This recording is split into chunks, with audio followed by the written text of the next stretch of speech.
Being slightly contrarian by nature, I don't accept received wisdom often. Of all the cliches which lazy or uninterested journalists ladle on the Toronto Raptors, few are more hardwired than the team, and the city is not a popular destination for free agents. Let's take a historical perspective. Shall we? Wading through the data should be manageable.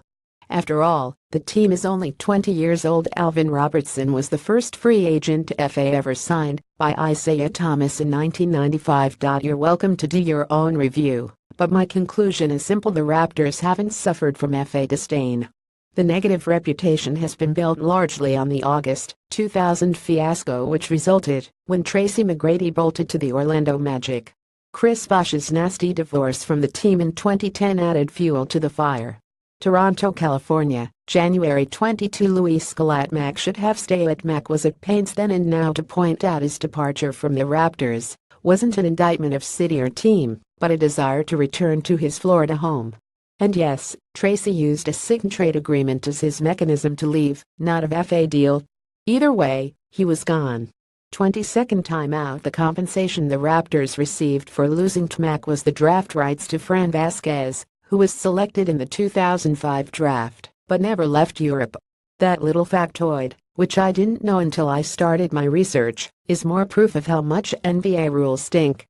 Vince Carter is often sloppily mixed in with Mac, and Bosh is one who fled the Raptors, but he didn't. He was traded.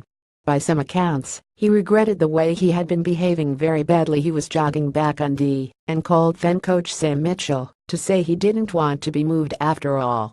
Rob Babcock, the Inavra's head general manager, said it was too late. The infamous trade to New Jersey had been finalized. Lots of signings. The Raptors haven't been shut out in the FA marketplace. Stephen Curry's father Del joined our team in a 3-year deal in 1998. Dear old dad couldn't do much more than shoot long balls, but that he did very well. So few of us, and certainly not me, realized how prevalent 3 balls would become. At the time, Del's talent was viewed as fluky. Jason Capono was a sought-after FA who chose Toronto. Sadly, he flamed out. Once he saw Masai Ujiri's pitch, DeMar Carroll signed as an FA without even sitting through the other presentations he had lined up. The Raptors have retained more free agents than have been lost. Once our new guys get on board, particularly in the time of Masai, they tend to stick around.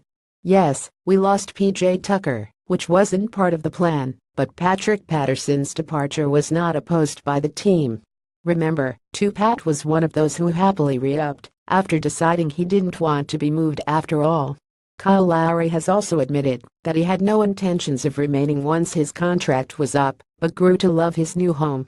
According to ESPN's Stephen A. Smith, the DeMar DeRozan was on his way to the Lakers after the 201,516 season. Another airball for the Smithman. And from left field, here's another factor to consider: the rise of Donald Trump.